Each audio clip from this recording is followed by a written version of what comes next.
Hello everyone, आज है 20 मार्च और आज इस वीडियो में हम बात करेंगे टाटा मोटर्स के बारे में। तकरीबन 2% की गिरावट हमें टाटा मोटर्स में आज देखने को मिली है और ओवरऑल बाजार भी कुछ खास अच्छे मूड में नहीं था, गिरावट थी।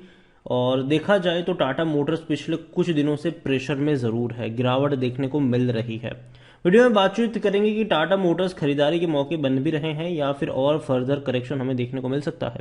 वीडियो को शुरू करें उससे पहले अगर आपने अभी तक चैनल को सब्सक्राइब नहीं किया है तो प्लीज़ अभी इसे सब्सक्राइब कर लीजिए, क्योंकि आगे भी बहुत सारे वीडियोस हैं जो आपको काफ़ी ज़्यादा हेल्प करेंगे। तो टाटा मोटर्स का शेयर 410 रुपए का है। पिछले एक महीने में अगर हम देखें तो 5.5% की गिरावट है, लेकिन अगर आप देखो हाई से कंपेयर करो तो थोड़ी ज़्यादा भी यहाँ पर गिरावट है। 440 रुपये से ये गिरा है और देखा जाए तो एक महीने का सबसे बड़ा लो अभी बना है। एक साल की अगर हम बात करें तो 4% की गिरावट है। ग्राफ काफ़ी इंटरेस्टिंग है, जब भी तेज़ी आई गिरा है, तेज़ी आई गिरा है। और देखो जहां पर बाउंस बैक की अगर हम बात करें तो 380 रुपये का लेवल अच्छा लगता है बाउंस बैक के लिए, क्योंकि वहीं से हर बार बाउंस बैक आया है। लेकिन जब भी 450 रुपये की रेंज में गया है, प्रॉफिट बुकिंग हमें हर बार देखने को मिली है। और ये मैं कई बार बोल चुका हूं, जब भी ये 450 के आसपास पहुंच रहा था मैंने कहा था कि देखो मत खरीदना, अभी प्रॉफिट बुकिंग आएगी। इवन जब हाल फिलहाल में जब आरबीआई ने रेपो रेट बढ़ाए थे, इंटरेस्ट रेट बढ़ाए थे, तब भी मैंने कहा था कि इसका सबसे खराब असर जो है वो ऑटोमोबाइल पे भी पड़ता हुआ नजर आएगा आपको। क्योंकि जाहिर सी बात है, अगर इंटरेस्ट रेट बढ़ते हैं तो कार लोन महंगी हो जाती है, कार लोन महंगी हो जाती है तो साथ में आरबीआई ने यह भी कहा था कि आगे और बढ़ेगा। तो जाहिर सी बात है, लोग ये मान के चलते हैं कि आने वाले दौर में अगर इंटरेस्ट रेट और ज़्यादा बढ़ेगा तो कार लोन की किस्तें और ज़्यादा महंगी हो जाएगी इनके लिए। तो जो मिडिल क्लास है वो कहीं ना कहीं अपने प्लान्स को डीले कर रहा है। और टाटा कार मिडिल क्लास की कार ज़रूर है, ठीक है, एक आम आदमी की कार ज़रूर है। हालांकि जेएलआर डेफिनेटली काफ़ी हैवी वाले लोगों की कार है। जेएलआर जेएलआर के बिजनेस में उतना बड़ा प्रॉब्लम नहीं है, लेकिन टाटा मोटर्स में शायद आ सकता है बढ़ते इंटरेस्ट रेट के कारण। हालांकि जेएलआर में भी आएगा लेकिन उतना बड़ा नहीं जितना टाटा मोटर्स में आएगा। जहां तक अगर हम बात करने जाए कंपनी को लेकर तो हालांकि 5 साल में बड़ी तेजी जरूर है, 24% का ग्रोथ है, लेकिन एक बड़ी गिरावट हमने देखी थी कोविड के टाइम पर। ये आपको मिल रहा था 65 रुपये पर, तब मेरी बाइंग की रिकमेंडेशन थी। लेकिन जैसे ही ये 500 रुपये के ऊपर निकला मैंने कहा था कि मत खरीदना इसको, गिरावट दिखा देगा।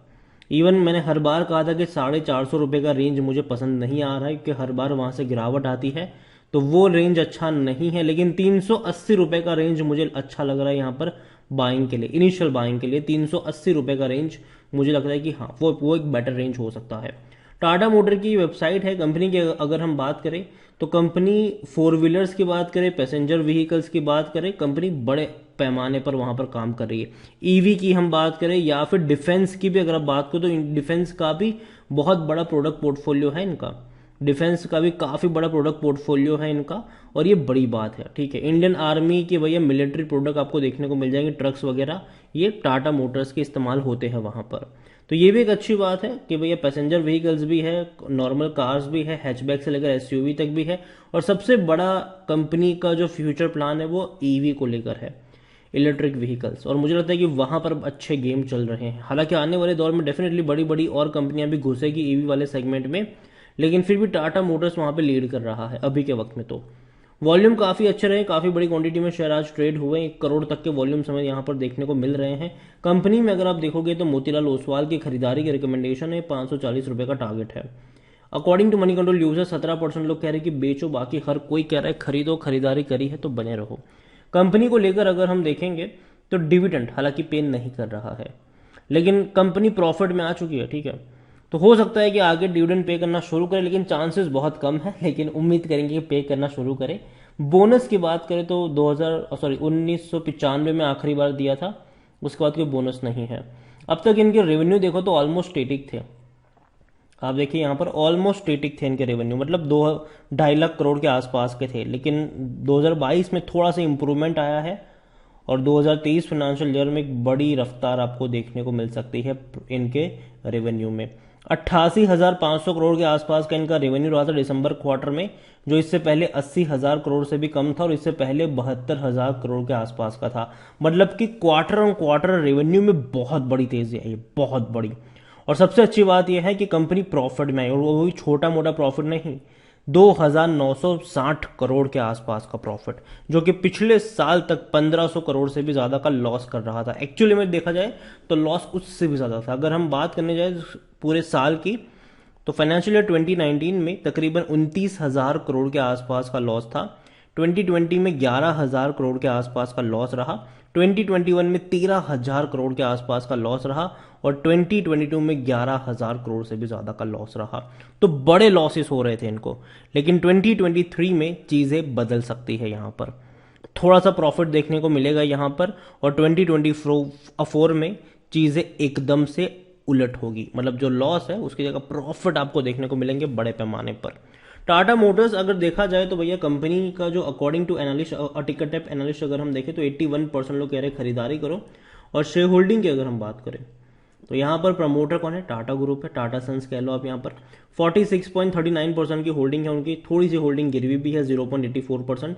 म्यूचुअल फंड के पास 6.93% की होल्डिंग है, डोमेस्टिक इंस्टीट्यूशन के पास 8.36% की होल्डिंग है, एफआईएस के पास 18.15% की होल्डिंग है, रिटेल और अदर की मिलाकर होल्डिंग बनती है 20.16%, जिनमें से रिटेल इन्वेस्टर्स 15.25% की होल्डिंग लेकर बैठे हैं। अच्छी बात है ये। ओवरऑल टाटा मोटर्स पसंद है मुझे कंपनी, डेफिनेटली लॉन्ग टर्म के लिए बेहतर कंपनी हो सकती है, लेकिन अभी जिस तरीके का सिनारियो है वो डेफिनेटली उतना ज़्यादा एंकरेजिंग नहीं है। और ये मैं कई बार बोल चुका हूं, जब से आरबीआई ने इंटरेस्ट रेट बढ़ाए हैं तब से मैं कह रहा हूं कि मुझे खरीदारी के मौके अभी यहां पर नज़र नहीं आ रहे हैं। जब आरबीआई ने फरवरी में इंटरेस्ट रेट बढ़ाए थे और तब से मैं कह रहा हूं कि देखो गिरावट आएगी, और आई भी है, तब 450 रुपए के आसपास था, वो गिरता नजर आ भी रहा है। और अभी बैंकिंग सेक्टर में दिक्कत है, जाहिर सी बात है यहां पर भी आपको असर देखने को मिलेगा उसका।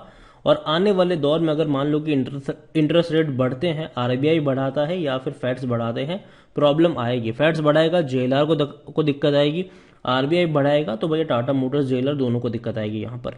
तो प्रॉब्लम जरूर होगी शॉर्ट टर्म में। और डेफिनेटली अभी का जो माहौल है, अगर इंटरेस्ट रेट बढ़ते हैं, दिक्कतें आती है बैंक्स वगैरह में, नौकरी को लेकर भी अभी प्रॉब्लम्स वगैरह चल रही है, तो कहीं ना कहीं जो लोग हैं ना वो पैसा सेव करने की तरफ ज़्यादा सोचेंगे आने वाले कुछ महीनों में, ज़्यादा खर्च नहीं करेंगे, खास करके लेविश लाइफ में तो नहीं करेंगे। जो लोग हाँ जिनके पास बहुत ज़्यादा है वो करेंगे, ठीक है, लेकिन जो मिडिल क्लास है, ठीक है, एक्चुअली इकोनॉमी को चलाने वाले एक्चुअली में मिडिल क्लास ही है।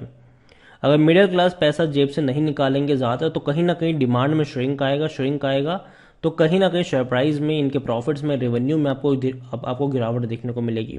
और खरीदारी के मौके एक्चुअली में तब आएंगे क्योंकि उसके बाद वापस हम एक बाउंस बैक भी देखेंगे। तो मैं यही कहूंगा आपसे, टाटा मोटर्स कंपनी अच्छी ज़रूर है, लेकिन अभी भी मैं मान रहा हूँ कि 380 तक जा सकता है ये शेयर। और जो खरीदारी के मौके बनेंगे वो 375-380 रुपए के आसपास इनिशियल बाइंग के मौके बनेंगे। और उसके बाद देखो ग्लोबल भी बहुत कुछ हो रहा है, उसके ऊपर भी नज़र रहनी चाहिए। इनिशियल बाइंग के मौके वहां पर बनेंगे। और उसके अलावा अभी अगर आप देखो तो रशिया यूक्रेन क्राइसिस भी है, इंटरेस्ट रेट भी है, बढ़ते कोरोना केसेस भी हैं, चीज़ें परेशान कर रही है बाजार को। और उसके बाद अगर थोड़ी सी और गिरावट आती है तो उसके बाद नीचे के लेवल पर एवरेज करने के मौके आपको ढूंढने चाहिए।